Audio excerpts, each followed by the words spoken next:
Alright, got all the links shared and shilled out there and whatnot. So, what's up, everybody? It is the Dark Conservatarian, and, nobody watching right now, but that's okay.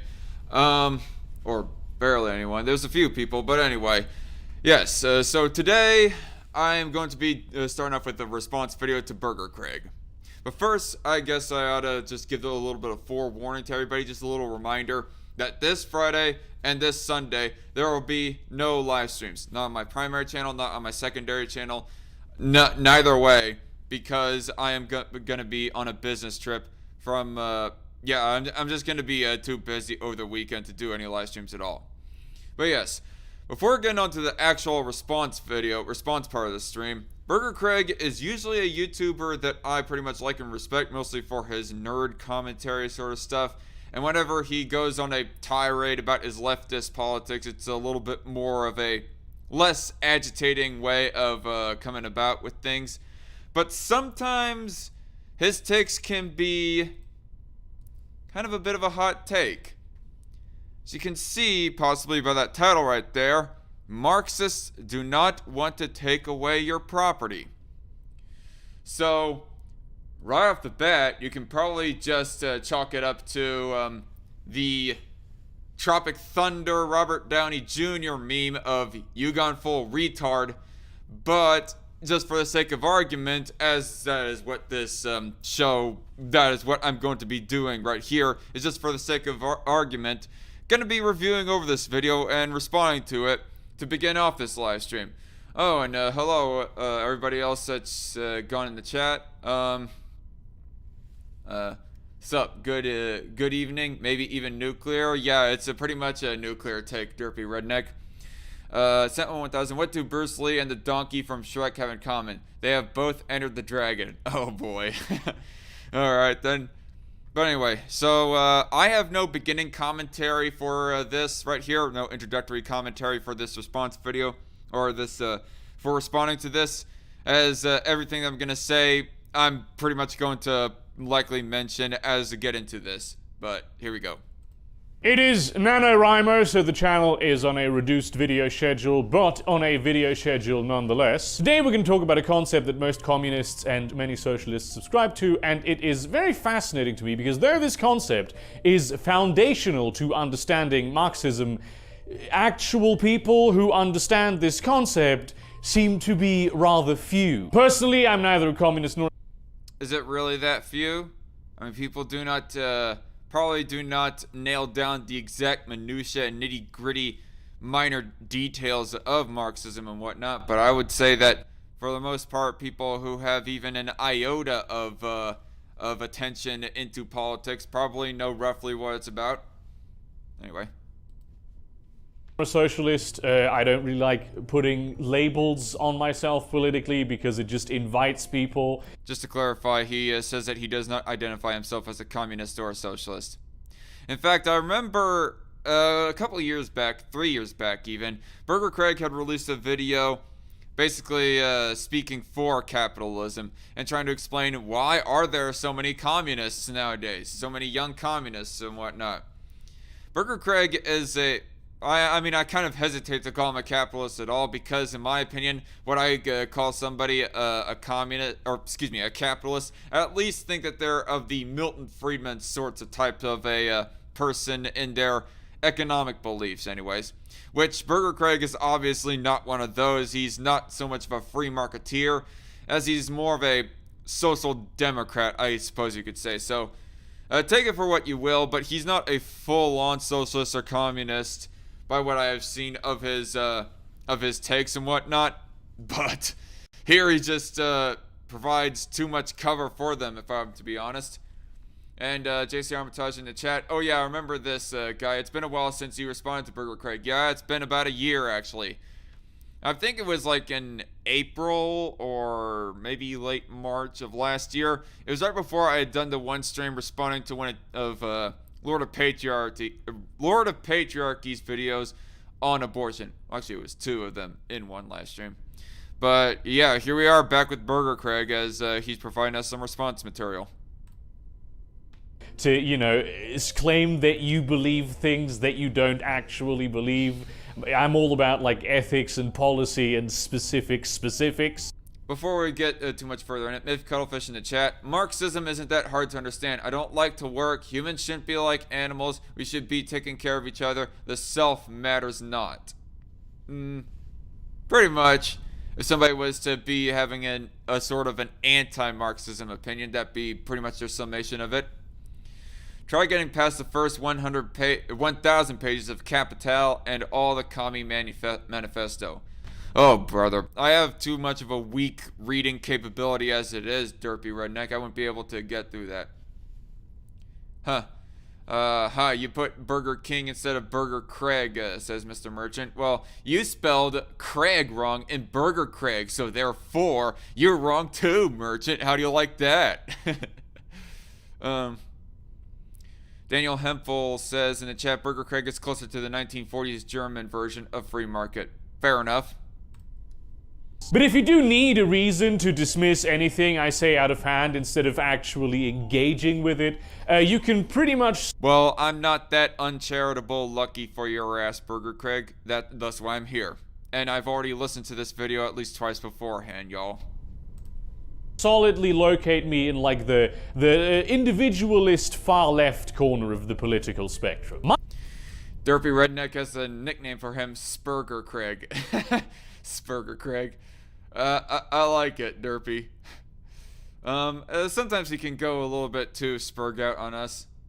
Mr. Merchant says, damn it, DarkCon, LOL.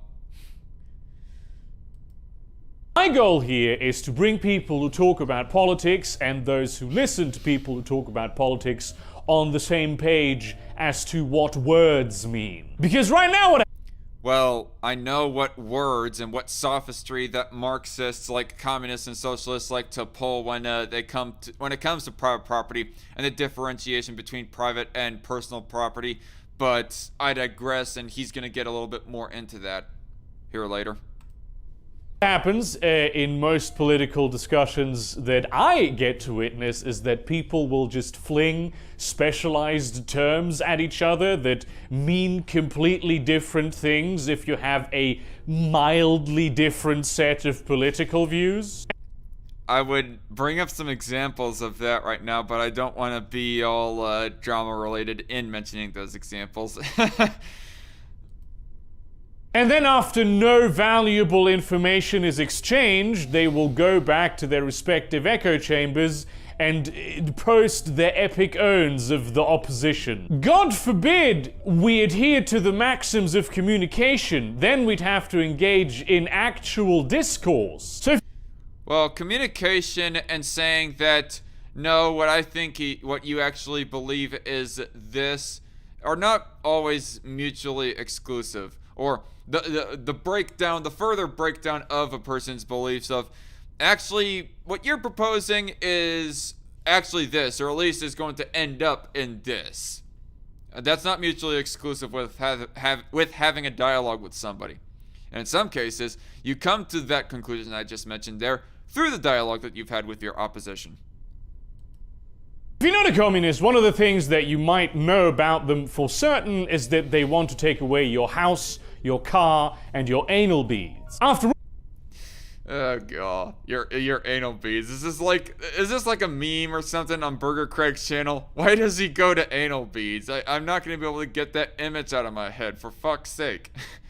I mean, you could have just said something else like your video games or something else like that, but nonetheless, socialists and communists, from what I have seen, they might at least not claim to want to take away people's quote-unquote personal property, but at the same time, when you go just seizing people's private property like their businesses, you're just opening up a big, wide precedent for the government to just come in and take away your quote-unquote personal property as well.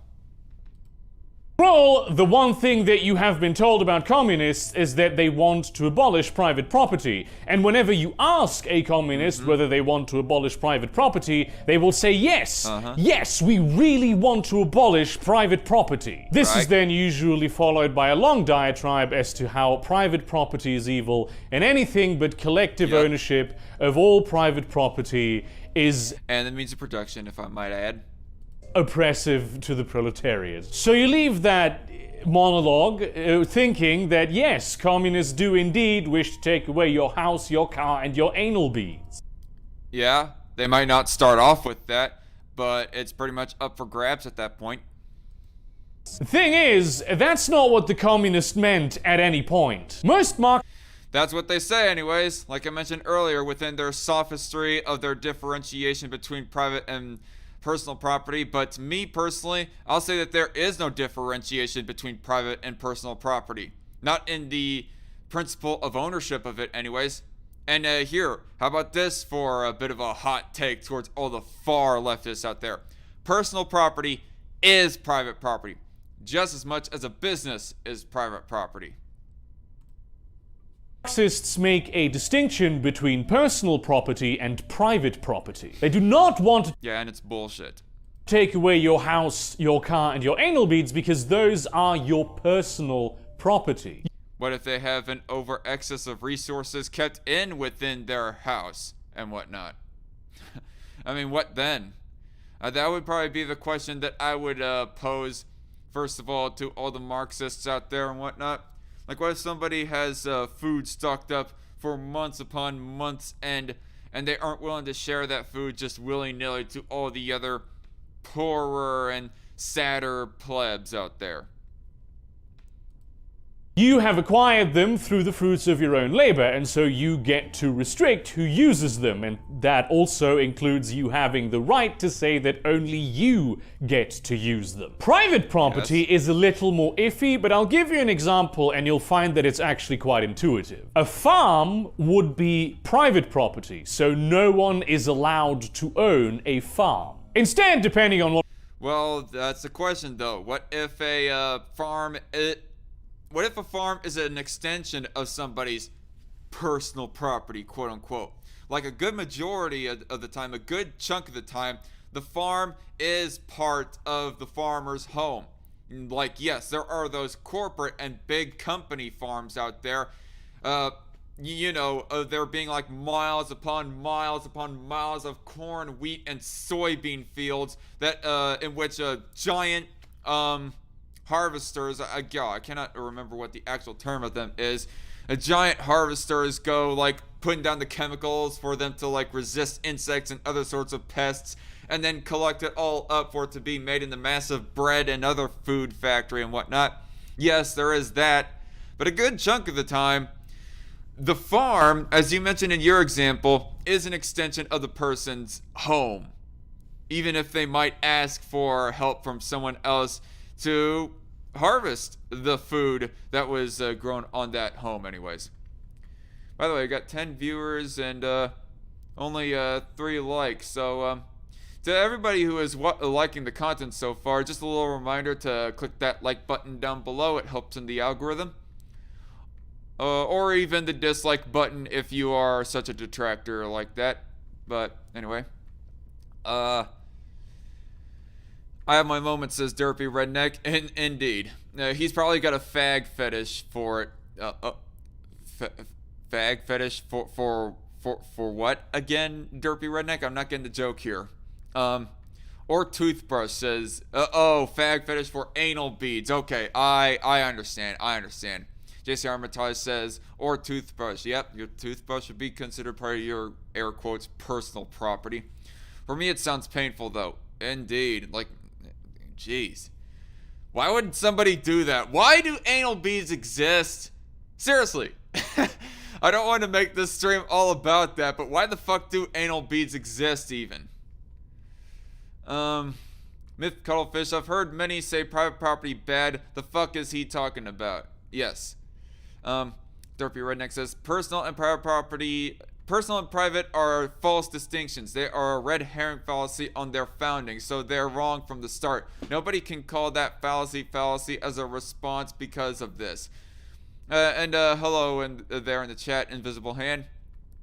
Derpy Redneck says, at Myth Cuttlefish, private versus personal is a fake distinction made by Proudhon, rather. Myth Cuttlefish. Okay, so I hear nothing but good things about Proudhon from my anarchist associates, but apparently that's one thing that I am not liking so far of Proudhon, if I was to be honest. Private versus personal is a fake distinction made by Proudhon. Myth Cuttlefish, Derpy, to me, personal is private, there's no distinction for me. Yes, indeed. My dildo, oh god. My dildo is personal and private, says Myth Cuttlefish. Oh jeez. A little bit of TMI there, Cuttlefish. Derpy also says, yeah, I'm just telling you where that fakery came from. Invisible Hand says any personal property has the potential to generate profit. Excuse me. Indeed it does. I mean, you can have a sewing machine within your house and be knitting sweaters as a little bit of a side income. So even with the Marxist distinction, they'll still have to confiscate all your property. Yep, I mean, we need uniforms for the... We need uniforms for the Russian army. So we are therefore going to seize your sewing machine for the purpose of generating uniforms for the Russian army. Where's my vodka and AK-47? Derpy Redneck says the good things about Proudhon are from the really biased one. Oh, all right. Message retracted right there. I guess that's a bit of a typo right there, Derpy. All right. All right. For the mother country, says Myth Cuttlefish, indeed. To own a farm. Instead, depending on what flavor of leftist you ask, the farm is either supposed to be owned by the public or by the laborers who work on it. I recently made a video about... Yeah, and I just, like I pointed out a little bit earlier, their logic is flawed on that front, because, again, a farm can be an extension of somebody's personal property. I just get irked every time that I have to use the term personal property, to be quite honest with y'all folks. Worker-owned co-ops, that is what this is, effectively. There is no person or group of persons that owns the farm and pays workers to work their farm, thereby essentially profiting off the labor of those workers, potentially not even having to work themselves. That is a big no-no in Marxism, getting something that isn't like the barest necessities to live without having worked for it. Instead, all of the people who actually work the farm get a cut of the profits. And it really, once again, depends on what specific flavor of Marxist you ask how that is distributed, but usually it's the more work you put in, the greater your share of the profits when the product that the farm produces is sold. Not a whole much that stands out right there for me to respond to. I'm just letting the video play out. I can't remember the specific parts, the specific timestamps for the parts that I wanted to respond to. I mean, he's just basically iterating what far leftists believe. He's not necessarily saying anything that, I mean, I think that it's wrong that leftists would be making an ethical system off of this logic that Burgerkrieg is explaining them to adhere to. But nonetheless, it's just, yeah, it's just like whatever. Derpy Redneck says, let me repost that. The good things from Proudhon are stated from the more biased ones. Yeah, it was typoed. Alright. Myth Kofi says, what? Marxists come in flavors now? Oh, god. That sounds nasty. Never mind. I was about to make a very dirty joke, but I'm gonna just save it for some other time. Derpy Redneck says, another thing Proudhon did was advocate anti-hierarchy and democracy at the same time. It's self-defeating. Okay, I understand. The hierarchy is the mob. Ultimately, the idea behind this is that the individual worker will make more money because there's no middleman in the form of a property owner or, God forbid, a venture capitalist investor who takes away a share for themselves without actually having put in work on the farm.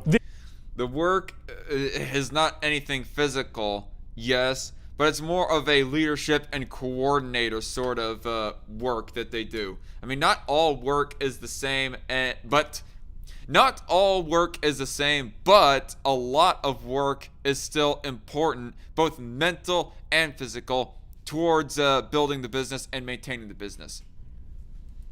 This is where the whole idea of capitalism being theft comes from, because you basically get to take a part of the money that really should go to your workers for yourself simply because you happened to have money ahead of time. Says who? Says who, Burgerkrieg? Now, I'm not saying that Burgerkrieg necessarily agrees with this notion right here, but I'm just saying that the Marxists, they're full of crap. It's not theft. Simply as that. Just because they do not pay a definite wage that you think that they deserve, it doesn't mean that it's theft. The only way that labor could be theft is if you're forcing the person at gunpoint and holding them down by the chain to keep on working for you. Outside of that, they can quit and find another employer. And you know, by extension of this, since we're on this point, there's like a little statistic, and Actual Justice Warrior, I can't remember if it's Actual Justice Warrior or Stephen Michael Davis, but one of those two channels, maybe it was both of them actually, made a video talking about how all the progressives, the TYT crowd and whatnot, they'll be making the point of how that wages have stagnated throughout the past through a few decades here in America, whilst at the same time production has just kept on going up and up and up. Like wages is going like this, production is going something like that. And so therefore, it's because of that logic that people like Cenk Uygur and so forth say that people are being robbed, that workers are being robbed of their labor. I can't remember, that's roughly along the same lines of what that Cenk Uygur says. I can't remember the exact verbatim wording that he uses on that point, but nonetheless, they do not take into account, as pointed out by AJW and Stephen Davis, is that the only reason why that production keeps on going up whilst wages are not following in exact parallel with that production is because of the machinery that is more simplified to control and trots out more of a production pace as far as, you know, products being made to be sold and whatnot.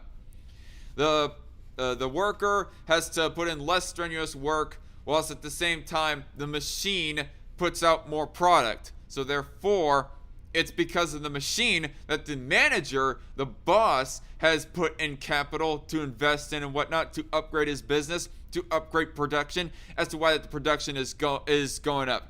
Not because of the workers working harder or whatever.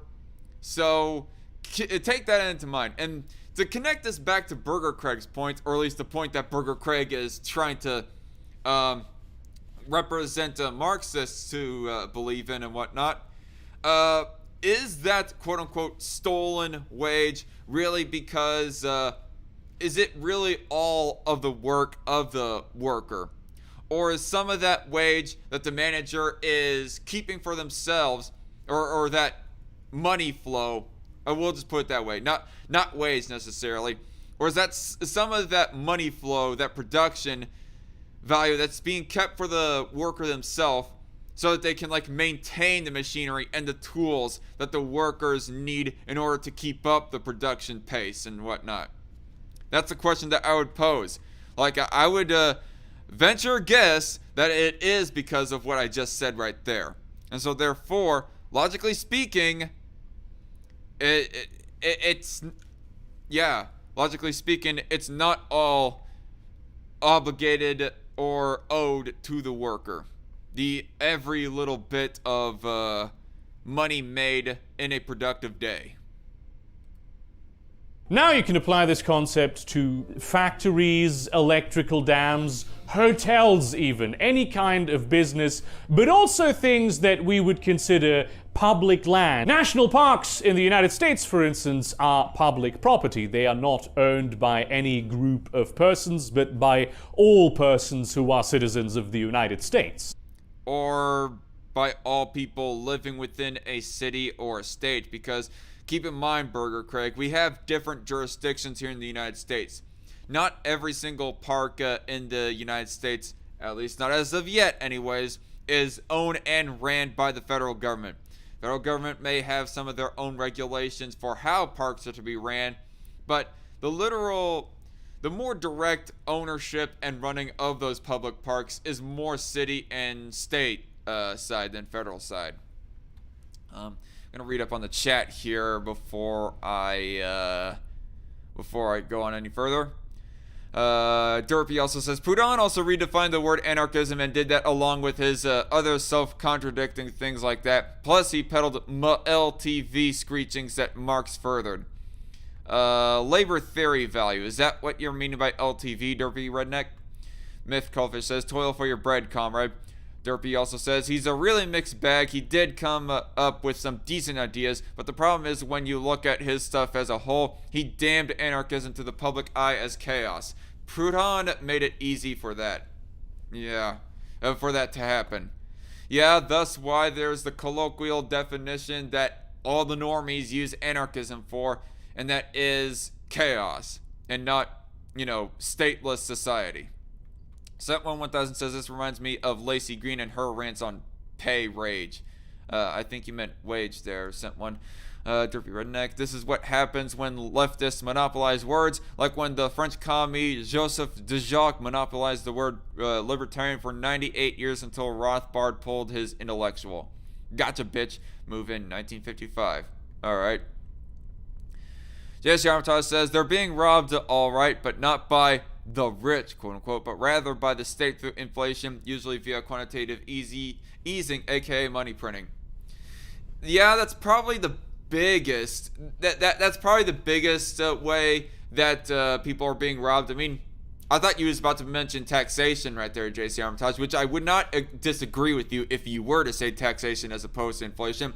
But to be real here, I think it would be safe to say that artificial inflation that is caused either directly or indirectly by the government is probably a bigger theft than any amount of taxation that Uncle Sam puts upon us, if I was to be honest. Because, yeah, at least with, anyway, I'd probably have to think that talking point a little bit better, but nonetheless, at least if taxes were to remain the same, like, tax rates have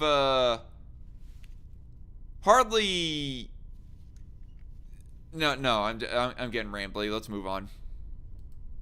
And yes, in practical terms, this means that they are owned by the government because somebody needs to administer those national parks so they do what they're supposed to do. They need to be properly coordinated so they are actually protected from the things that national parks are supposed to be protected from. And, ideally, a government actually does represent the will of its constituents. Of course, in practice, that is rarely entirely the case, but for the purposes of this video, that's neither here nor there. And to stick with the national parks example for a hot minute here, even you could ask in America especially, the most hyper-capitalist, extreme ANCAP libertarian child labor enthusiasts, and they will go, I hate the federal government, but damn if the national parks program ain't cool. Private property. Okay. I don't think that's exactly true as far as what their beliefs are, Burgerkrieg. As far as child labor enthusiasts, I don't know. All the ANCAPs and other sorts of anarchists in the chat right now, I mean, what do you think of that talking point from Burgerkrieg? Saying that essentially, all the right-leaning libertarians are child labor enthusiasts. Do you think that he's just full of crap? And Derpy Redneck says, yes, LTV is labor theory of value, and when I said he, I meant Rothbard when I said he founded modern libertarianism. Alright, fair enough. Jason Hamatai says, funny how he low-key admits that his worker ownership idea always ends up becoming state ownership. Alright, maybe you caught something that I didn't quite so much, JC, excuse me. But we're just pretty much running smoothly throughout this video as of thus far, folks. Mostly because Burgerkrieg, this is probably the biggest reason why I can keep on listening to Burger, is because he is not, most of the time, even if he makes a video that I disagree with, on the general premise of it, it's still not a video that is so outraging to where I gotta like pause every 10 seconds or something like that. Night Shift 10,000 says, oh no, he's full of crap. Alright, thanks for weighing in your opinion, Night Shift. And by the way, what's up, dude? How you doing this fine evening? Myth Kofish says, I like my national parks being safe from indies who don't care about the environments. He's full of shit. Alright. JC Armitage says, the part where he says that government needs to be the one to administer the public collectively owned property. Alright, I think I gotcha. Great, and yourself, asks Night Shift. I'm pretty good. Just running smoothly along with this live stream right here. That should be publicly owned also includes public artifacts like statues or many works of art. Basically anything that you don't use for pretty much exclusively personal purposes. Or also means of production that you own for yourself. Like for instance, for most Marxists, the camera I'm recording this on, even though it is a means of production, I have it as my personal property because I am the only person who uses it to do my job. Also, it's also your private property, but let's move on. According to most Marxists, I wouldn't be allowed to rent out this camera to someone else because then they'd have to pay me a part of the money that they made simply because I had the money to get a camera ahead of time and I didn't really contribute any labor, I just gave them some of my means of production. Hold on a second. I think there's like a grander point that I wanted to say right here that I thought about earlier today when I had listened to this video, but I kind of forgot it. So let's see if I can jog it a little bit. Even though it is a means of production, I have it as my personal property. He's referring to his camera. Because I am the only person who uses it to do my job. Also, according to most Marxists, I wouldn't be allowed to rent out this camera to someone else because then they'd have to pay me a part of the money that they made simply because I had the money to get a camera ahead of time and I didn't really contribute any labor, I just gave them some of my means of production. Now, I do not know what his exact point is, but I have to say, or, Burgerkrieg, you could just have them pay you a lump fee for the allotted time that they are borrowing your camera, whether or not they end up making a profit from using your camera and a whole bunch of other tools to make a video, a movie, or whatever else have you.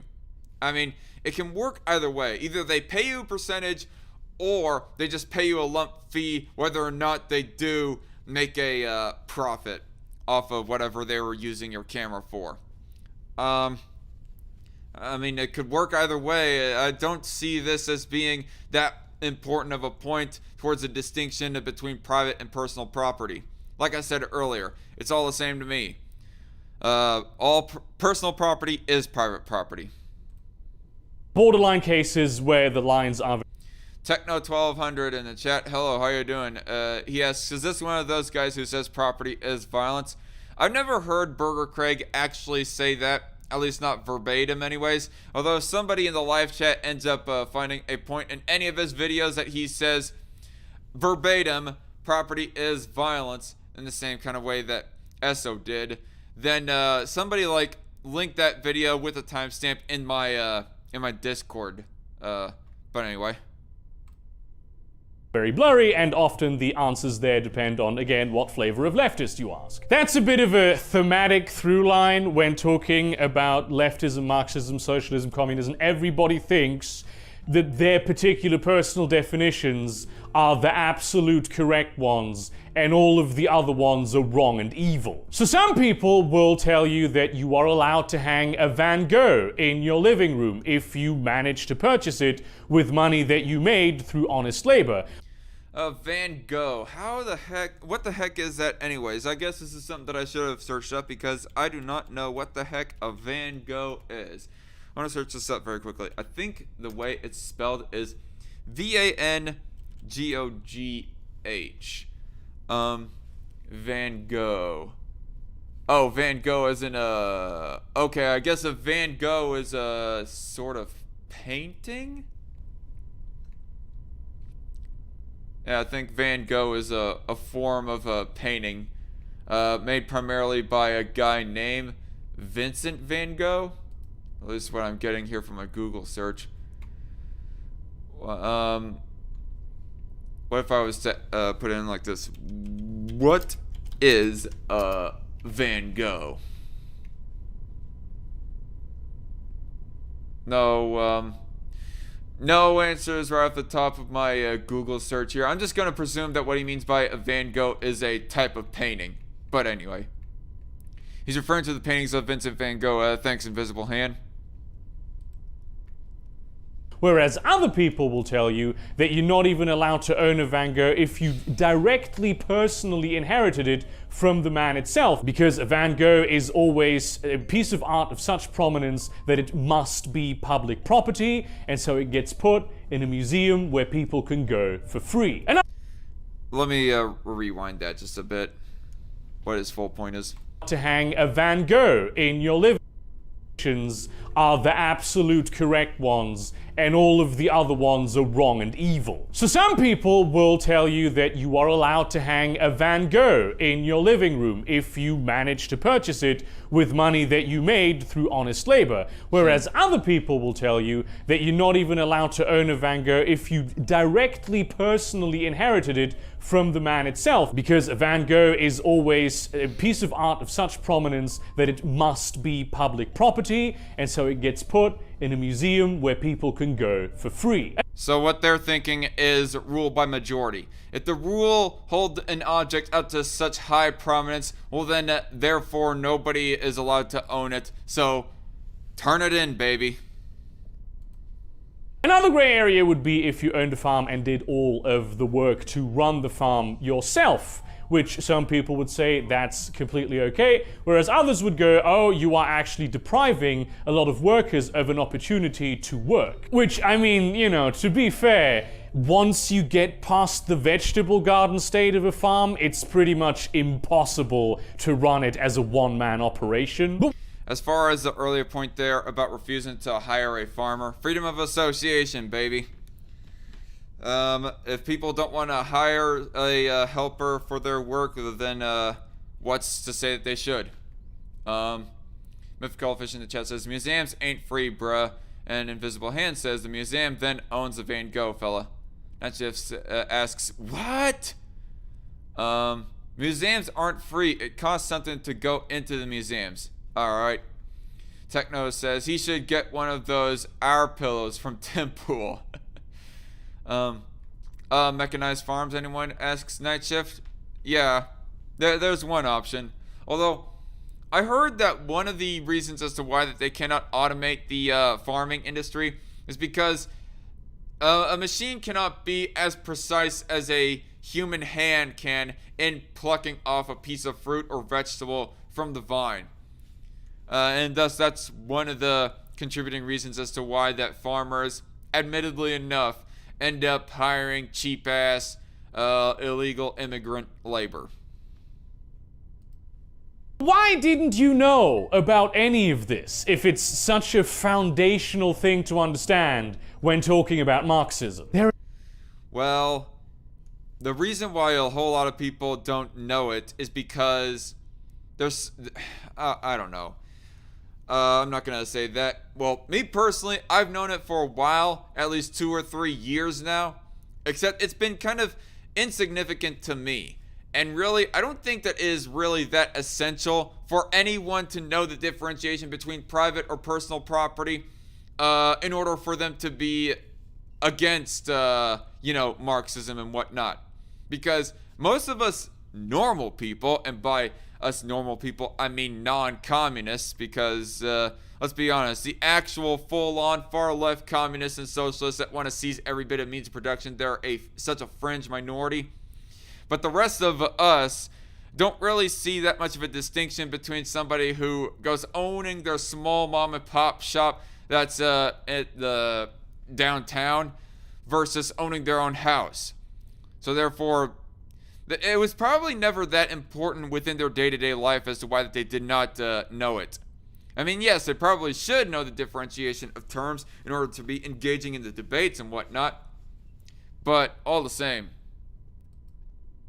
There's a lot of communists who at this point go, oh yeah, that's because of the capitalist propaganda of the CIA and shit. And let's... Is it really? I mean, how is, the CIA... How is the CIA actually suppressing the information of knowing the differentiation proposed by socialists and Marxists and communists that they're, between personal and private property? I kind of doubt that, because there's still plenty of YouTube videos right now that go by Zexacy and Bad Mouse Productions, all of those types of internet YouTube far leftists that go talking about this. And even Owen Cunt Donald, for example, which is a video that I'm almost tempted to want to respond to myself, but that's gonna be... I'm still gonna have to put some thought into that before I actually want to do that, folks. On whether I think it's actually a good idea to go for it. But even Owen, all of these far leftists have gone talking about this idea, presenting the idea that there is a differentiation between personal and private property. And all the literature as well that Derpy Redneck mentioned, for example, of Proudhon making that differentiation himself. I don't see how the CIA is making this suppression.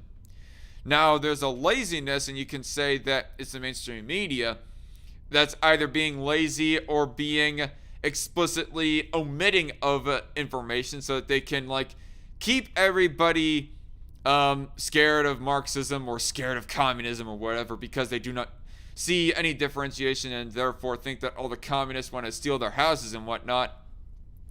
But all the same, there was another point that I wanted to make, but I forgot what it was, so we're just gonna move on after I read this live chat from Night Shift.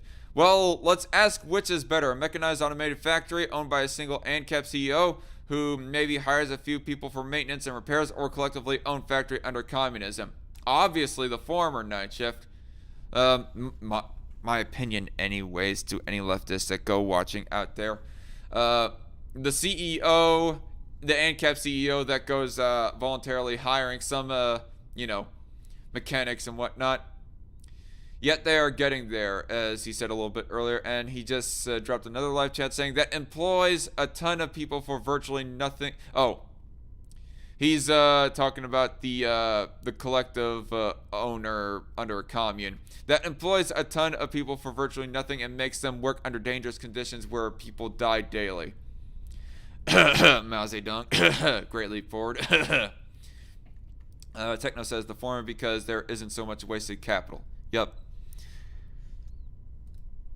Be clear, Ben Shapiro is not aware of this distinction because he lacks education in the topic of Marxism. Are you sure about that, Craig? Are you sure about that? Are you sure he's ignorant about that? Do you want to test that? Do you want to test that by having some far leftist go up to him and say there's differentiation between personal and private property, and he just goes all of a sudden on about that? Oh, I've already heard this I've already heard this sort of distinction made before by far leftists, and I don't really care about it. There is no distinction. That personal property is private property, etc., etc. I have a feeling that if somebody was to be coming to Ben Shapiro about that he's going to end up saying something along those lines.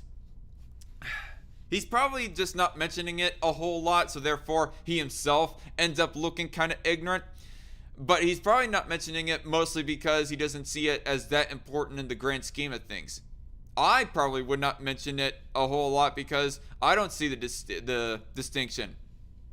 The most that I would end up mentioning it is if somebody else was to be mentioning it in an argument.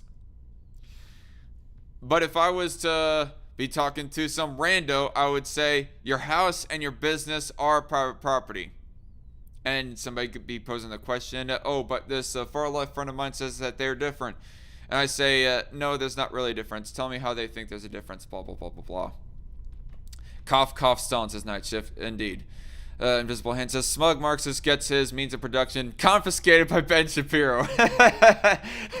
Exactly. Exactly, Invisible Hand. But also, if we're entirely honest with ourselves, Marxists have no one but themselves to blame. That we can agree to, Burger. Natshift also says, not even kidding, there was a story of a communism supporter that moved to Stalin's Soviet Union and worked in a collectively worked factory. People were forced to work there and died or were maimed daily. Alright. The entire time that I have talked to all kinds of leftists, which is basically my entire political life because I've always been on the far left politically, not once has any of them even considered explaining to me the difference between personal and private property. Well, maybe it's because even those leftists realize that there's no real differentiation, and they realize there's no point in trying to go on about that sophistry. Just confiscate whatever we want or we need for the greater good of our communist ideals and our communist society or whatever. Even when it should have been obvious that I was talking about a very different thing. None, just none, says Myth Cuttlefish. Indeed.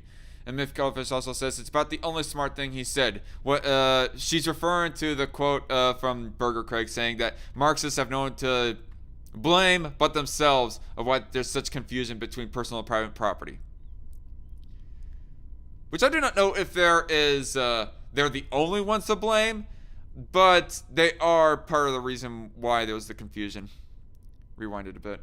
To me, the difference between personal and private property. Even when it should have been obvious that I was talking about a very different thing than the thing they were talking about. Best case scenario, they will mock you for not knowing something that they will vaguely allude to before they run away to their communist friends to brag about how they owned an idiot lib. Maybe they'll call you. Well, at that point, if I was to argue against them, I would be all like, I know about the differentiation, you smug asshole. It's just that I don't care about the differentiation because I see no differentiation. JC Armitage says, because that distinction is completely arbitrary. Precisely, JC. Precisely. Let me put it this way. There is no differentiation in terms of ownership between personal and private property. And let me tell you, property in general, there is no distinction on the type of property it is by the function that people uses it. There is a distinction, however, like the only distinction there is in types of property is how many people or what entity owns that property. In other words, if the mass of society or the government owns it, then it is publicly owned. If a very few people or even just one person owns a bit of property, then that's private property. That's my distinction. That's my differentiation between types of property. There is no differentiation between personal and private. There is, however, a distinguishing between private and public property.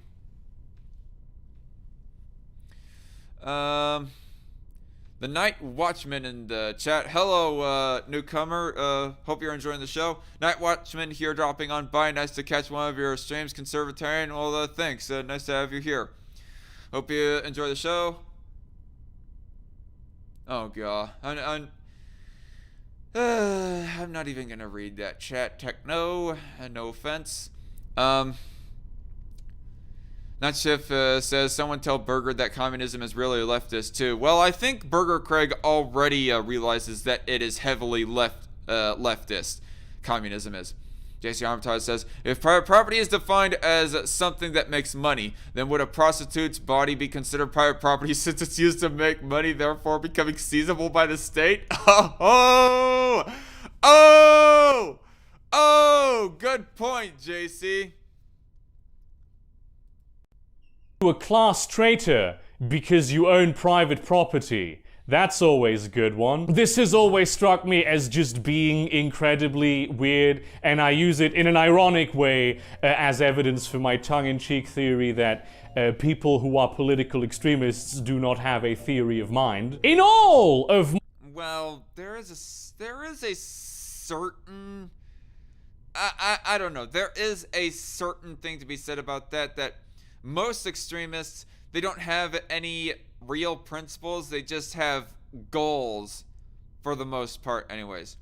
I'm not going to say that about all extremists, but the reason why they are so extreme is because they get so hung up on their goals that they're willing to sell out whatever principles that they espouse. So therefore, yeah. Rewind that just a few seconds. Have a theory of mind. In all of modern Western society and most of the world, your house, your car, and your anal beads are considered private property. Only Yes. devout Marxists who read theory define these words differently. And let me tell you something. And they're wrong. I'm just gonna say flat out. I don't know. Maybe Burgerkrieg is not exactly making cover for Marxists, but all the same. Well, okay. No, I'm just gonna drop that. Here's the thing. The main point of the video, as the title says, Marxists do not want to take away your property, and he goes saying at a few points, like he goes saying at a very few points throughout this video, just poked right here, there, and maybe there, in which he goes saying that Marxists don't want to take away your property, when in reality they do. Which I guess I'll get into that summation just here. Well, actually, no. Let me say it right now. Like, you guys know that last Saturday, I just ended up arguing with a Marxist that wants to ultimately seize people's property. You know, if they cannot get the property, if communists cannot get the property through other means anyways. But nonetheless, seize private property. There are plenty of Marxists that want to take away your property. Regardless of the differentiation that we want to put, but of how we define a business, whether we define a business as private property or whatever else have you. Regardless of the distinguishing, excuse me, why do I keep on saying distinguishing? We're not talking about fire extinguishers here, people. Distinction, that's what I mean to say. Regardless of the distinction, Marxists ultimately do want to seize your property. Now, not everybody owns a business, obviously, and those who don't own a business, they're not going to be the first in line, the first on the chopping block to be seized. But all the same, they do want to seize property. If you own a small business, then they want to, and more importantly, if you hire people within that small business, they want to seize your property. So, the title is just a blatant outright lie, really. Like, oh god. Man, I feel kind of uncharitable for implying Burgerkrieg to basically be a liar, but it's just clickbait is what it is. I don't know. Is Burgerkrieg stupid, or is he an outright liar? Or dishonest hack or whatever? I don't know what the point is. He probably has some sophistry or whatever to help legitimize these sort of thoughts in his head. Like, I don't think Burgerkrieg ultimately is a bad dude. In the grand scheme of things, he's just an average Joe from Germany who has a YouTube channel and goes rambling about nerdy stuff and sometimes about politics and little political and philosophical talking points. But so I don't think he poses much of a threat. I don't think he has much of a motivation for why that he goes doing XYZ. But surely Burgerkrieg knows better than this. As far as people want to like seize property. If I can't make myself prosperous, no one can, says Techno. That's like a, well, I was about to say it's a twist on the old Syndrome line from Incredibles, but I guess not really.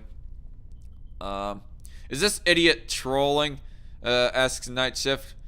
I don't know. I mean, Burgerkrieg, are you trolling? I mean, I guess that's a possibility too.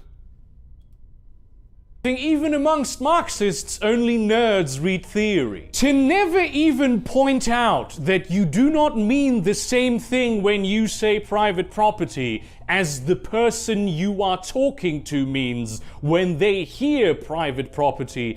It's so stupid. You have to be aware of this. I refuse to believe that communists just go about their day thinking that the personal definition that they subscribe to of personal versus private property is also the definition that the rest of the world universally uses. So, in further extension of my little off-the-cuff rant a little bit earlier, folks, it seems that what Burgerkrieg is mostly going on about in this video is that Marxists are not helping themselves within their distinctions and their definitions between personal and private property, and not really fully fleshing it out, explaining it and whatnot. That's the main point, is the whole definitions and distinctions thing. But still, throughout different points of this video and within the title as well, he's saying they don't want to take away property, which that is what we're mainly here for, is to point out as to how that is outright bullshit. It is not possible to be that dumb. To not, in actual discourse, even attempt to create a common basis of communication. Nightshift asks, wait, is he an egoist? No, he is not an egoist, Nightshift. I've watched a lot of Burgerkrieg videos. He is pretty much a true to the core European sockdem, is what he is. He has a video called Revolution is a Spook. Well, keep in mind that some of his videos can be kind of clickbaity a bit, Nightshift. Just FYI. Through which ideas can be exchanged. When Ben Shapiro goes out there and says communists want to take away your private property, he's not wrong when he says that. That means your house, your car, and your anal beads. And you then complain to your communist friends that Ben Shapiro isn't using the correct definition of private property, while at the same time... No, it is the proper definition of private property. Because again, maybe this is something that I should be fully arguing with an actual far leftist about. Like, where's Chud Logic when you need him, or anyone else for that matter? Obviously not for this live stream, for another live stream at some other point. And this is something that I meant to argue with Taylor, the cultural boomerist, back in what was it, 2019, 2020, or something like that, when I had that live stream with him about economics. Is go asking him about private versus public property, but we never got to it in that live stream. But nonetheless, maybe this is something I ought to talk with someone of that caliber about this sort of shit. In reality, again, there is no differentiation. There is what determines the type of property there is not the function that the owner intends it to be used for. What distinguishes and differentiates different type of property is how many people or what entity owns the property. That's it. Not the function, the owner slash the type of owner, not the type of use for it. I'm refusing to explain it to anyone outside of your bubble. That is bad praxis. You have to know that the West Virginia coal worker, with whom you think you have class solidarity from your university-educated middle-class ass, doesn't know what you mean when you say private property. You have to understand that. You are Well, it probably doesn't matter. He probably is still against the ideas irregardless of the distinction. Oh god. That's 10,000 says, oh god, don't bring Chuddy the logicless into this. But by the way, did you watch my live stream with him, Nightshift, just out of curiosity? Derpy Redneck says, this shit Burgerkrieg is saying is just cringe AIDS. Kind of. Techno 1200 says, I think he is speaking more to other communists than not communists. Possibly. actively hindering the spread of leftist ideas and contributing to them getting a bad rap in the public discourse by being obtuse about this shit. Good. Good. I don't want leftist ideas to be spread. I mean, That's not to say that I advocate for people's speech to get shut down on privately owned platforms or for people's speech to get outright banned even by the government, but still, the end result that far left ideas do not get spread about, I say good to that. Good. We are seeing a bit of a more widespread of center left ideas, which might bring us to the bad precedent that those center leftists get easily converted to become far leftists. But all the same, because like Burgerkrieg here said, we haven't reached that point yet of far leftism, like communism and socialism, becoming so majority opinion. I say good. Which, I mean, this is something that happens with all manner of leftist terminology, where people will never explain them to anyone, even other leftists, who will then use those terms incorrectly. Right, it's the meme with the guy on the bike who puts the stick in the wheel, and then they go, oh, fucking goddamn CIA. Because CIA or right-wing opposition. Because, keep in mind, it's not just the CIA that is, like, challenging these fucking bullshit ideas of that communists and socialists want to spread around. It's us right-wingers who actually truly believe in principles that are opposite of far left ideas. Okay, I thought I received a text for a second there. Yeah, a comment on it says night shift. Alright. I couldn't quite remember. Invisible Hand says, they more likely get a bad rap because they're bad. Indeed, Invisible Hand. Myth Cuttlefish says, communism should never be espoused as good. Hear, hear. She also says, because you fucks keep moving the goalposts. Precisely. there's leftists who think that personal property should be abolished because they don't know the difference between personal and private property because only nerds read theory. Or because they're just flat out evil fucks, Burgerkrieg.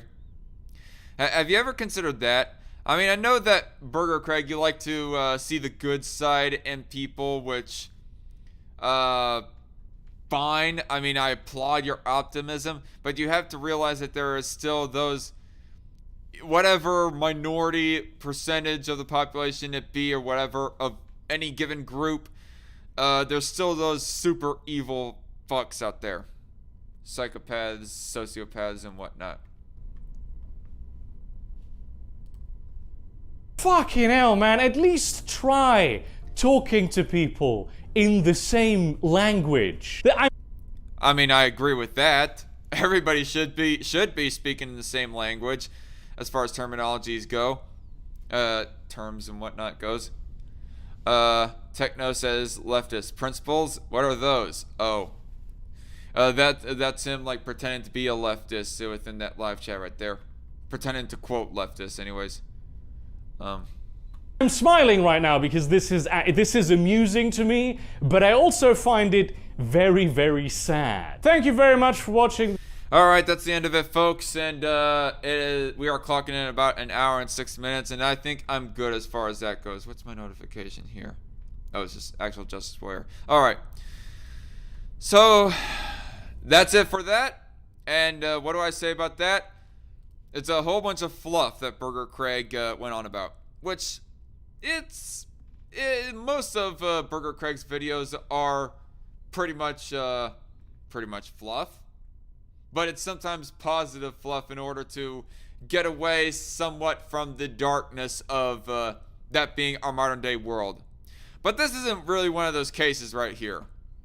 It's just it's just like nonsense fluff. It's just like bullshit fluff is what it is mostly, or pointless fluff rather. Yeah, most of it is pointless fluff, while the minority of it is outright bullshit, just dishonesty and lies. Like I don't mean to call Burgerkrieg a liar, but to say that Marxists do not want to take away your property, surely you know better, Burgerkrieg. Again, the Marxists, Leninists back during the Bolshevik Revolution. All the Maoists during Mao's revolution.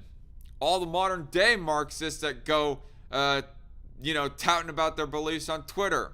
The leftists, the far leftists that I ended up arguing with last Saturday, all want to seize property. Now, it may not start off with seizing people's homes, that being their quote-unquote personal property, but again, I don't care about the distinction. Personal property is private property. There's no differentiation. But all the same, they do want to take away your property.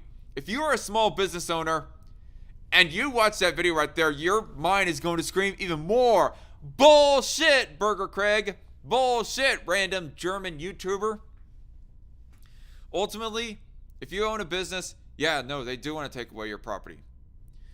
Nice one, DarkCon. Later, bro, says Night Shift. Well, thank you, Night Shift, and I'm glad that you got a kick out of that.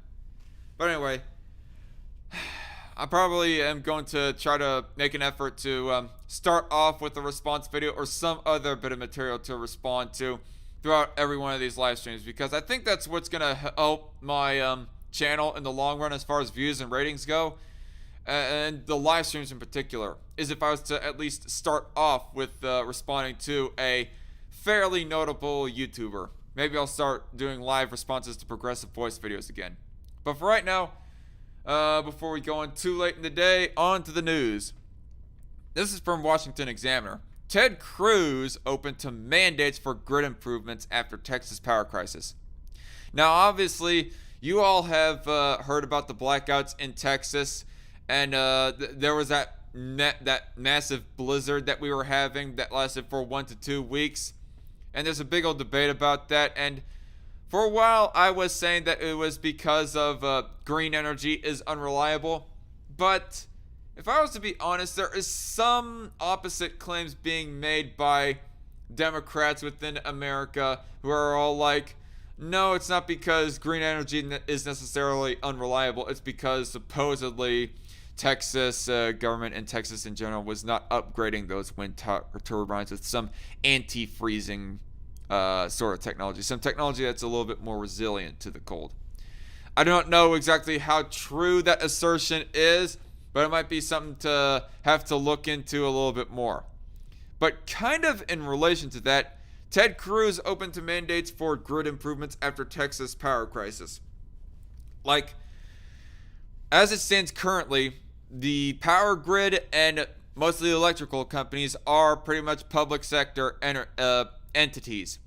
So therefore, I do believe that the government has a little bit of a jurisdiction in this sort of area. Should they have the jurisdiction? I think not, at least ideally speaking anyways. But all the same, let's hear Ted Cruz's opinions. Texas conservative Senator Ted Cruz said his home state should consider reforms to its famously free market electricity system after the power grid failed to withstand extreme winter weather. Now, I want to ask, like, how is it free market? Like, are there multiple different power plants owned by multiple different privately owned companies that are not so much in cohorts or even outright owned by the government, that are consistently and competing against each other to see who can supply the most power to the power grid to supply everybody's homes? Who knows? I don't know exactly how Texas's system works, but it caused nearly half of its power plant capacity to fall offline and left more than 4 million in the dark for days. Because, I don't know.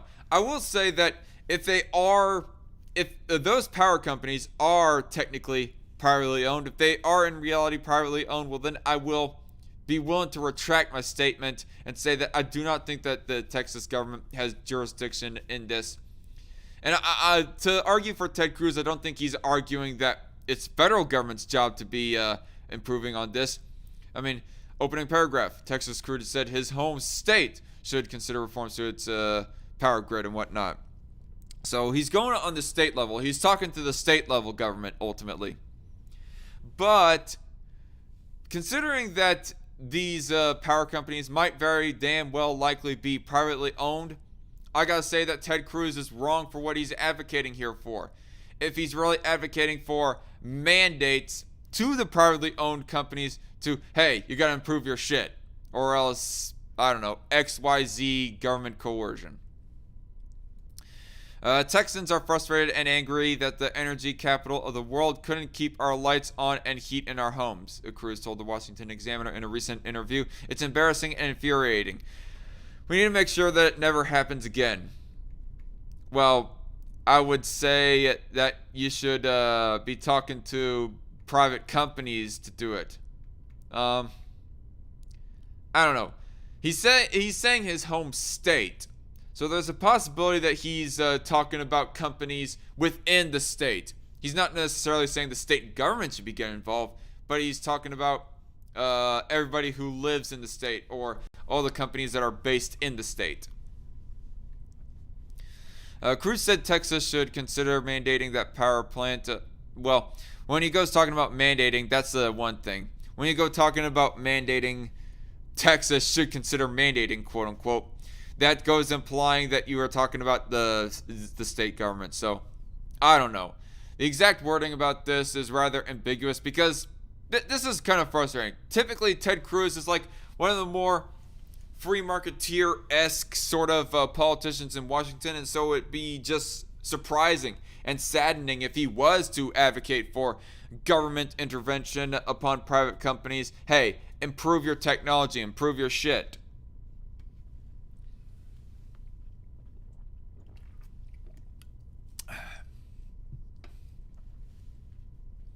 Techno says if they were private, they would have done this in 2011. Okay, if you would like to expound upon that talking point, Techno, I suggest maybe put some literature in the Discord server. It kind of expounds on your point there. That shows that these power companies are actually not private; they're actually state-owned. Jason Armitage says, free market, bruh. Texas's power is ran by a literal state-granted monopoly, which, like the rest of not just the U.S., but most of the world. Okay, well, I don't know. If all of you guys in my live chat are actually truthful, or excuse me, I'm not trying to say that you guys are being dishonest or whatever. That's not what I'm trying to imply. But if what you guys are saying is true, well then it's something that I have to look further into, and I would just have to say that the specific writer here from Washington Examiner is just being full of crap when they say free market. But then again, might be a normie writing. Who is the writer right here? Josh Siegel. Would have to keep an eye on him as far as Washington Examiner goes. We're all lying through our teeth, says Invisible Hand. Yeah, no. That was sarcasm I read right there. But they should go nuclear, says Miff Cuttlefish. He's on to us, says Invisible Hand. Yes, I'm on to you, audience. How dare you be trying to lead me astray? Grrr. How dare you tell me lies? Pow, pow, pow. No. Completely joking, though. Techno says they have roughly 5% nuclear, and it was the most stable power they had. The issue with pure nuclear, excuse me, I'm not going to pronounce it like a pleb. The issue with pure nuclear is that it can't be turned on and off quickly. Alright, Sent 1000 says, nuclear is cleaner than most greener sources. I already been told I am the most untruthful person anyone would meet, so yeah. Well, I have been called a liar myself too, so join the club, Sent 1000. But I'm definitely gonna have to research more into it. Again, I am not calling you guys liars. I'm not even trying to imply it or anything like that. I'm just saying, if what you guys say is 100% true, then the article right here is full of it. Which is saddening because Washington Examiner I've always seen to be kind of reliable, or pretty damn reliable, and right-leaning, more typically speaking, but an unbiased sort of right-leaning. Where was I at? Cruz said Texas should consider mandating the power plant operators and oil and gas producers invest in potentially costly upgrades to protect their facilities and equipment from cold weather. The state previously, well, that is one thing I will admit to right off the bat. I actually gone hearing reports about how that their gas lines had frozen, regardless of what the truth might be about, you know, the wind turbines and whatnot, whether or not they could have been upgraded to be more cold resistant. The gas lines still froze. That's one thing that could definitely be improved upon. Or one thing that definitely happened irregardless of the green side of things. The citation isn't citation needed. I will look for a text source. Thank you, Techno. I will definitely look into it and maybe go reading that article and featuring it on the next episode of Strike Force. Where was I at? The state previously declined federal regulators' recommendations to impose mandates after a similar, less severe cold weather event in 2011. Texas Governor Greg Abbott, a Republican, has called on state lawmakers to make the winterization of power plants mandatory. That is certainly a possible outcome, Cruz said of the potential for the Texas legislature to impose mandates. We need a reasonable cost-benefit analysis of what measures need to be taken to ensure reliability. A market system that is able to produce good results and affordable energy in ordinary times is not necessarily suited to a crisis situation. As Congress, federal regulators, and state officials conduct a post-mortem, Cruz said he's eager to participate in a serious conversation after he drew national ridicule for his decision to flee the storm from Cancun. Okay, this is another thing that I got hearing about as far as Ted Cruz goes. Like, I heard all the reports and whatnot of Ted Cruz going on a vacation in the midst of a bad winter storm hitting Texas hard. And in Ted Cruz's defense, was there much that was within Ted Cruz's jurisdiction that he could have done? He's a federal politician. I mean, yeah, he can like give speeches, I guess, say, hey, Texas government, you should be doing XYZ in light of this winter storm to your power grid to help out the people of Texas and whatnot. He could give speeches, but there's not much he could do outside of that. Like, it ain't really his job to be helping the people of Texas. It's more his job to be legislating on the federal level. It's not so much his job specifically to be helping the people of Texas specifically. Unless you're going to start giving federal earmarks to Texas. Or at least I think the proper term is an earmark anyways. He criticized fellow Republicans for blaming... Okay, reread that. He criticized fellow Republicans for blaming frozen wind turbines as the leading cause of the outages, but he also said Democrats have been too eager to attack fossil fuels. I mean, both can be true. The latter is definitely true on that front. But wasn't Cruz one of those that gone criticizing green energy at the same time as people like Greg Abbott? I mean, I could be wrong. Maybe Cruz was keeping his lips sealed as far as blaming green energy goes. I don't know. But for right now, let me see. How much of Texas energy is government ran? Let me just pose this question. All 50 states ranked. 2019 Community Power Scorecard. States enabling local clean energy action. Compare state by state. Donate online. Blah blah blah blah. The Great Texas Blackout 2021 preventing reoccurrence. 2021 snowstorm shows that Texas's electric power system doesn't prioritize infrastructure. Learn more about what we can do to make sure this doesn't happen again. Independent state energy profile analysis. I'm trying to see if there's like any source I can find right off the top of my hand here that goes stating as to how much of the federal, how much of the energy provision in Texas is government owned or privately owned. So bear with me here, folks. Texas state energy profile overview. Texas electricity resources. Texas produces more electricity than any other state. This is an old one from March 19, 2020 anyways.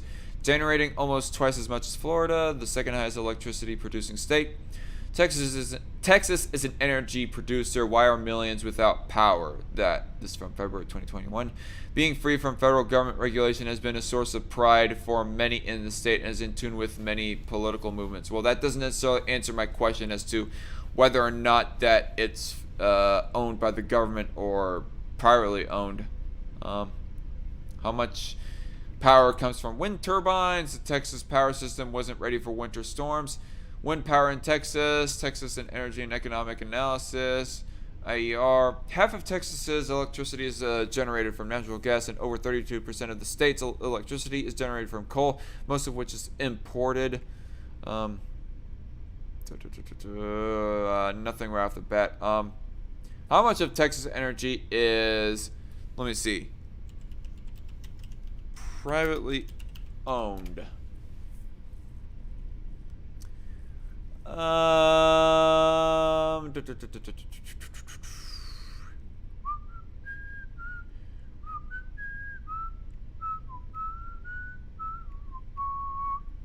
deregulation of the Texas electricity market. This is a Wikipedia article, so it's almost worthless. I don't know. It might be something that I won't be able to find off the top on this live stream right here. It might be something that I'll have to look into a little bit later. Zentman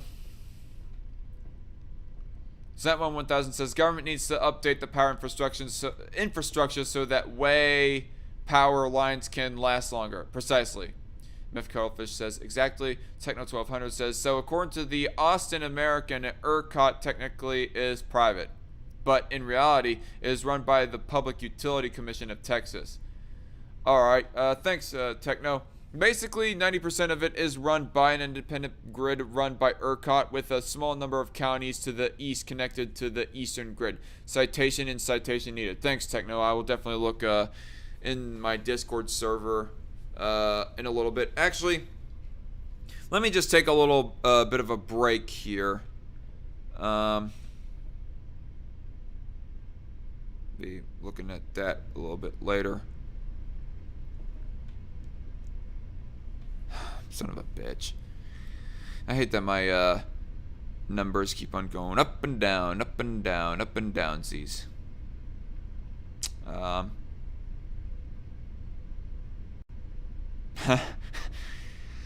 god. There was something else important that I always need to look at in the freaking Discord as well, outside of the citations that Techno was providing. Let me actually look at them. Odyssey, Statesman. I'll definitely read those at Techno, and I'll look into those in my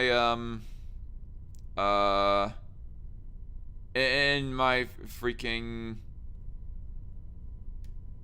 yeah, and I'll definitely present my findings in another episode of Strike Force. Too long didn't read much, everyone. LOL, just kidding. But like he says, too long didn't read, that is citation needed, right? I did base that channel off of the famous meme by Teal Deer of citation needed. All right, we're clocking in at an hour and 26 minutes right here, so we're gonna try to speed things along. There are some who have quickly fallen into political talking points, blaming the Green New Deal and saying the fault is entirely that of wind and solar. Excuse me. And there are others blaming natural gas and coal and asserting wind and solar bore none of the responsibility. The truth is somewhere in the middle, Cruz said. Which, that damn well might be true, Mr. Cruz, but I'm still questioning as to whether or not you were critical from the beginning of green energy itself. Cruz even suggested he was proud that Texas has the most installed wind capacity of any state, a status achieved without a mandate for clean electricity. Texas does not rely as much on wind in the winter. Which, okay, I will at least say that would be in line with Cruz's character. I mean, being more free marketeer, even when it comes to like the whole green energy subject, it would be obvious of it would be within line of Cruz's character to be saying, oh, take a look at this. This is evidence that the free market can implement green energy without government coercion, blah, blah, blah. Texas leads the nation, quote, Texas leads the nation in wind despite all the hot air from California politicians, unquote, Cruz said. And all of the above approach to energy is a strength to Texas. We have diverse energy sources competing to provide low-cost energy. Cruz said the problem is not a fuel source issue. While natural gas, Texas's largest electricity source, suffered the most problems, power facilities across all fuels, including coal, wind, and nuclear, went offline, forcing the state's grid operator to order the most significant forced power outage in U.S. history. The problem was not unique to wind, Cruz said. Natural gas electricity dropped significantly, and so did coal.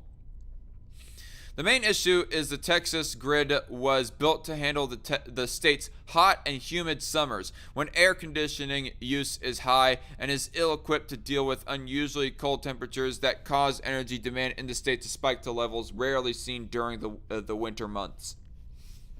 Which I will say that we should not be doing this in the way of government coercion, but there definitely should be speeches and advice given to private companies. Hey, update your gas lines, for crying out loud, to avoid this shit. The Electric Reliability Council of Texas, the grid operator, does not have the authority to require power plants to make the type of upgrades to handle freezing temperatures common with power equipment in the Northeast and the Midwest. Alright.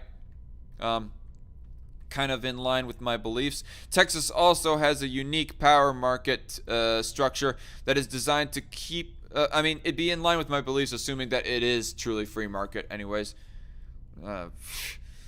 Given the benefit of the doubt on that front anyways, as questionable as it might be. Texas also has a unique power market structure that is designed to keep prices low, but which critics say fails to incentivize power plants to pay for upgrades.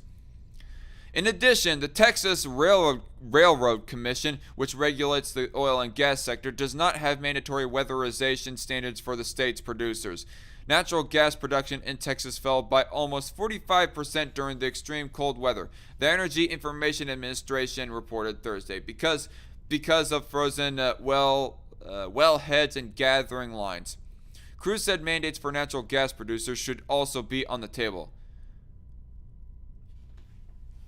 Boo! Cruz, do not buckle to the government. Do not buckle to these pro-government coercion leftists. Come on. Yeesh. I am confident the results of last week's storm and the failure of the Texas grid mean there will be enhanced steps to weatherize production, Cruz said. I expect it will be a comprehensive solution for production, power plants, and distribution. You know what I think? I think that this storm should serve as an example to the private sector. Upgrade your shit. My theory is that the private sector will not ignore this. They will upgrade stuff without government coercion.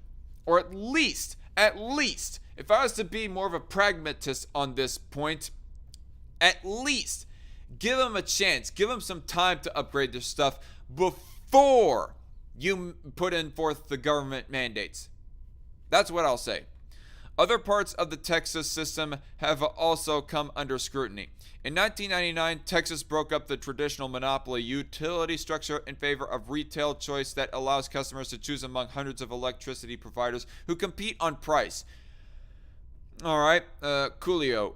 But some of these providers offer plans that pass the varying costs of wholesale electricity prices directly to the retail customer. In contrast to plans that provide flatter rates throughout the year, meaning prices can skyrocket during emergencies.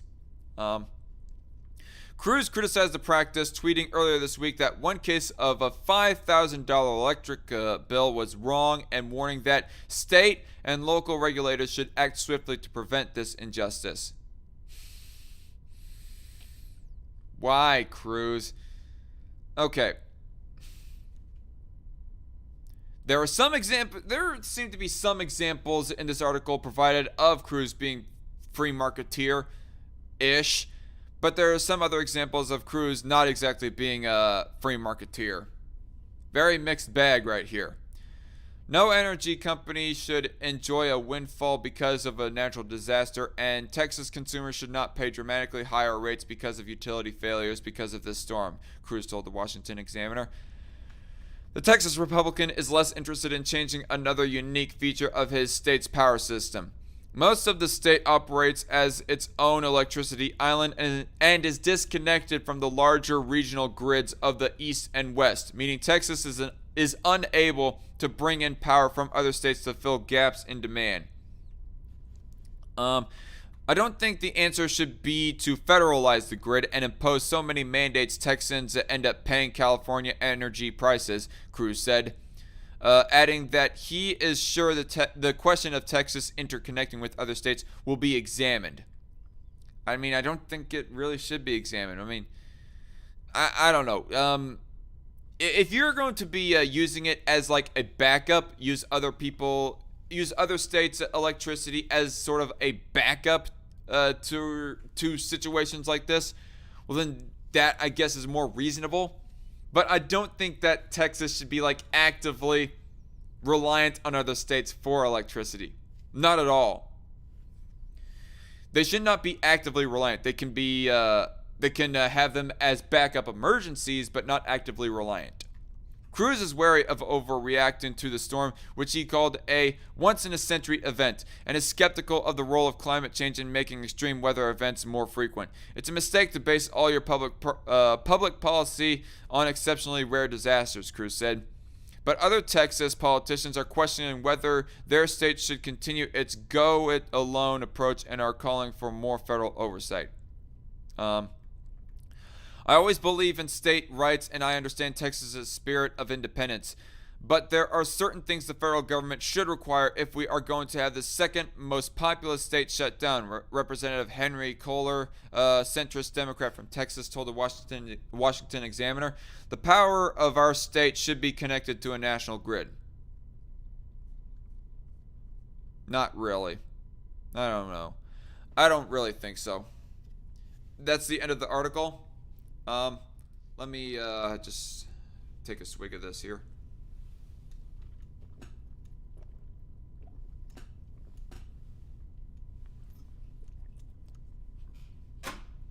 Last of my monster there, folks. Techno says, it is true that everything was affected, but guess which power sources didn't go to zero? Make Texas the crypto capital of the world. Crypto like Bitcoin and and even Dogecoin, Techno? Are those is that what you're referring to? Is like cryptocurrency? Myth Kofish says people need to leave Texas alone. I mean, I pretty much agree. I agree. All right, so I think I'm just gonna read this article right here and then leave and then end the live stream because I pretty much that kind of crypto, says Techno. Okay, yeah, thanks for the clarification. I think I'm just going to read this one last article right here, and then I'm going to end the live stream because I've rambled on long enough, folks. We had just surpassed an hour and a half, and I don't want to go on too long. But a little sneak peek, there is this one other article, or actually, both these articles are pretty short. I'll go ahead and read both of them.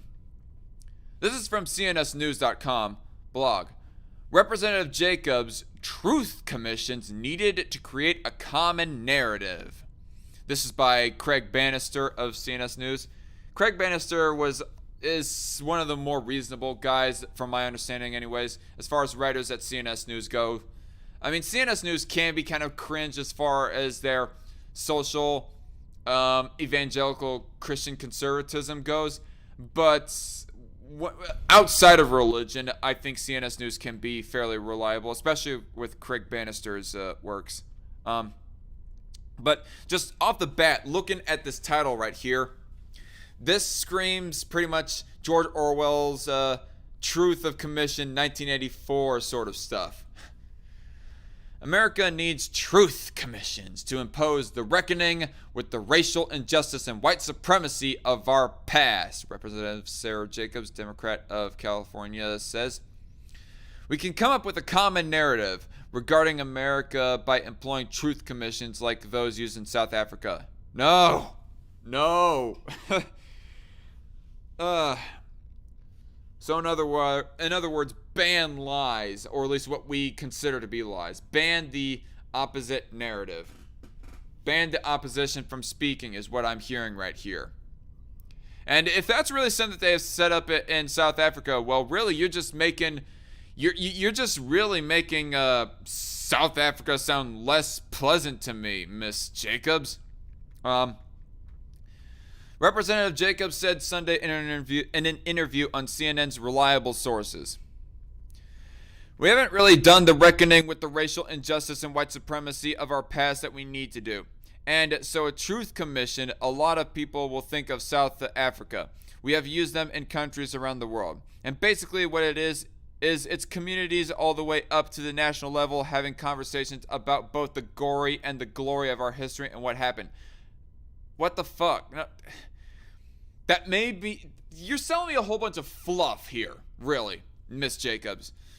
This is... I mean, it sounds all good, well, sunshine and rainbows and whatnot, but just you are setting us... With the language that you're providing here, you're just setting us on the precedent for there to be some kind of authoritarian bureaucracy or organization that goes determining what should we ban off of the internet, what kind of speech should we ban, and so forth. Myth Cuttlefish says, no, not South Africa. They're killing the... they're killing the white people. Right? Set11000 says, how would they define as lies? Precisely. Both throughout the history of our country and leading up to and on January 6th, so that we can come to a common narrative moving forward of what we want our country to be.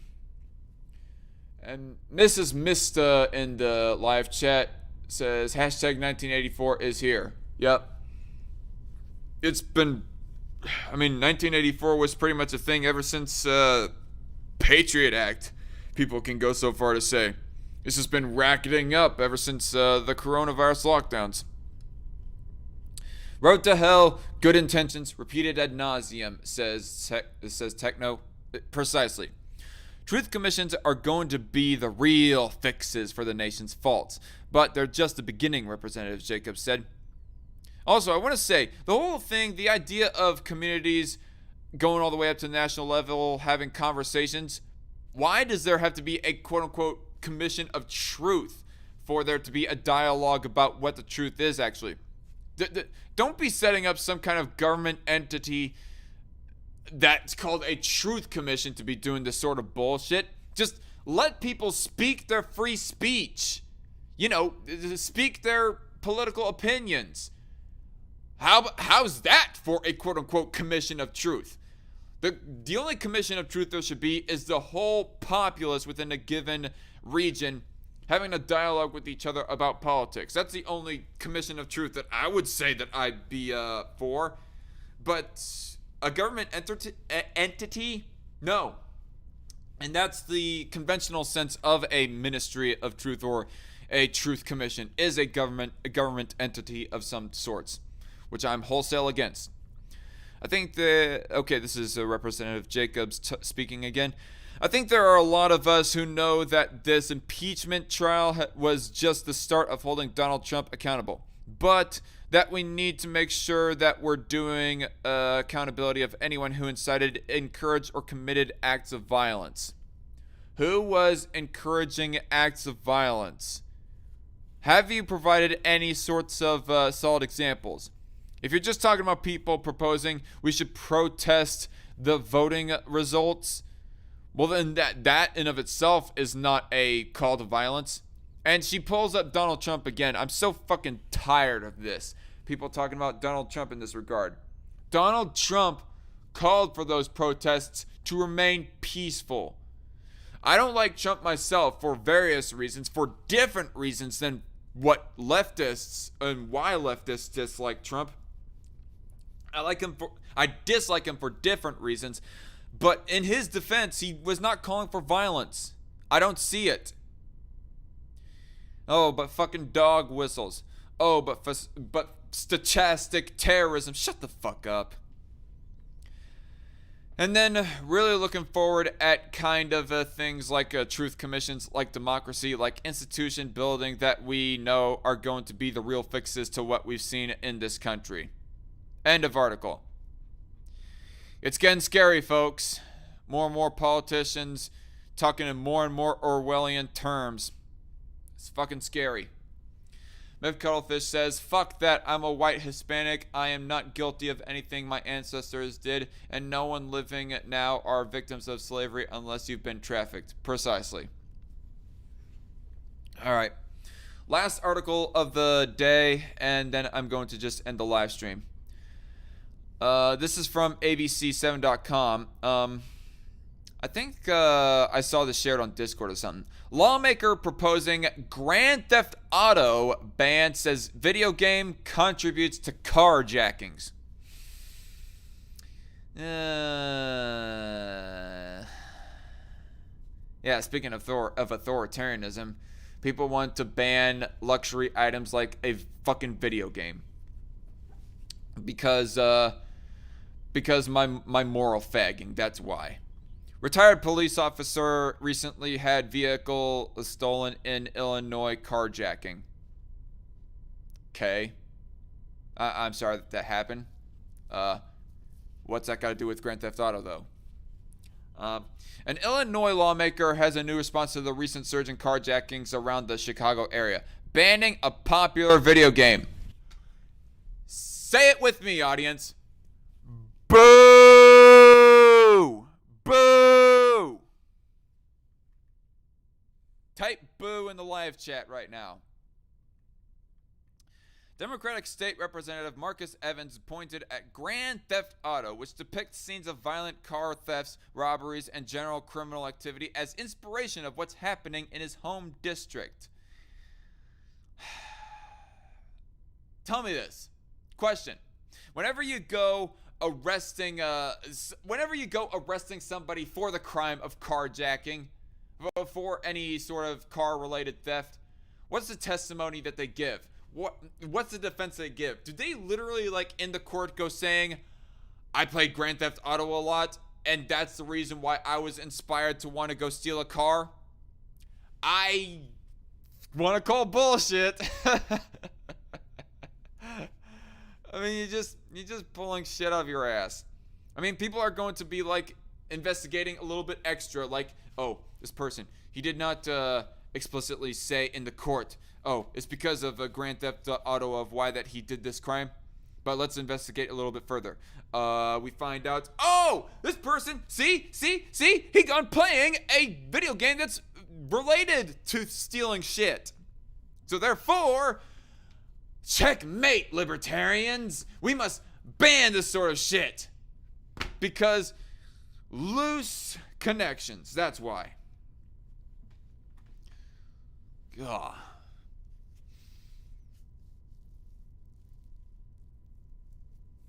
Grand Theft Auto, which had its first installment released in 1997, is main issue, he said. No. Suck it. Suck it. Like, sent one is like sending there in the chat. He's sending the bird too. Oh yeah, I can't forget to add a couple bird flippings. Indeed. Myth Cofish says boo. Sent one 1000 says boo. And Techno 1200 says boo. Boos extensively. With the amount of booing going on, the childish politicians might just be scared. Right? LOL, freaking Chicago, says Myth. Yep. Instead of getting rid of their weirdos in authority. Yep. Set one also says, when the people fear the government, that's tyranny. When the government fears the people, that's freedom. Right, precisely. Who was the person that made that quote, by the way, sent one? Just asking. Evans said he plans to introduce a bill to ban sales of the game in Illinois. Grand Theft Auto, well, good luck with that. I mean, unless the Democrat base in Illinois is somehow a bunch of moral fagging authoritarian pricks when it comes to video games and whatnot, I highly doubt that it's going to pass. Because, honestly, let's be honest here, folks. It's it comes more from the Republican side than from the Democrat side, the idea of wanting to ban video games. Just to be honest, like, I don't want to be ragging on the ragging against the right in such a way, but just to be truth be told, I've seen it more from the right than from the left, the desire to ban video games or other petty recreational shit like this. Grand Theft Auto and other violent video games are getting in the minds of our young people and perpetuating the normalcy of carjacking. Well, how about this? Parents, teach your kids that stealing is wrong. I mean, it's more because of a lack of teaching on the parents' part, not because of an over excessive amount of sinful entertainment. It's because of a lack of righteous parenting. I mean, before I would ever propose a ban on luxury goods at being video games, I would mandate better parenting procedures before I ever advocate for banning this sort of stuff. I mean, if I was to be a pragmatist or a utilitarian on this. But I'm not, so therefore I say both are wrong. Mandating better parenting on the parents' part and banning video games. See you later, Invisible Hand. Thomas Jefferson, I believe, has sent 1,000 to quote that he said earlier. Or Benjamin Franklin, depending on who you ask. But I believe it was Thomas Jefferson. Alright. Alright, how many studies, politicians, do you want before you change your mind? Asks asks Techno 1200. Yeah, indeed. There's probably no amount of studies. Let's be real here, Techno. There's no amount of studies that's going to convince them. Evan said, carjacking is not normal and carjacking must stop. No shit, Sherlock. Evans also thanked on Monday community activist Early Walker for starting Operation Safe Pump, in which security teams patrol gas stations to protect people while they're pumping gas. What? Wait. That went over my head. Evans also thanked on Monday community activist Early Walker for starting Operation Safe Pump, in which security teams patrol gas stations to protect people while they're pumping gas. Okay, I guess he's talking about security teams that is meant to protect people when they're filling up their tanks and whatnot. Protecting them from the common criminal of walking by and just jacking their shit or whatever. It was recently extended to other nearby cities as a retired police officer was targeted and carjacked last week. Walker agreed with Evans' conclusion about the game, in which players steal cars as part of a larger plot of organized crime. Whoa! Wait, what? Excuse me while I get my fucking tinfoil hat here, people. Let me reread that again. Walker agreed with Evans' conclusion about the game, in which players steal cars as a part of a larger plot of organized crime. Wait, are you talking about in the game? Are you talking, or are you saying that the game itself is part of a larger plot in the real world of organized crime? I don't know. That sentence was just so fucking silly and sloppy. I mean, it could be interpreted either way, really. But it's just... If he is thinking that the sale of the game is some deeper plot to, start organizing crime, well then, I'll remember to contact Alex Jones for you so that he can sell you one of his limited edition tinfoil hats for you. Representative Evans and I have researched and concluded... Research? What research? You haven't provided any research in this article anyways. What is the research? Where is it? Where? Representative Evans and I have researched and concluded that these very young offenders of carjacking are greatly influenced by the Grand Theft Auto video game, Walker said.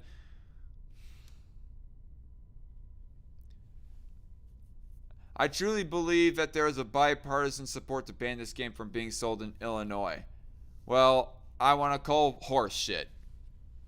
Anyway, that's the end of the article, and let me just remove that and put myself on full screen here. Alright, so get caught up here on the live chat before I get out of here, folks.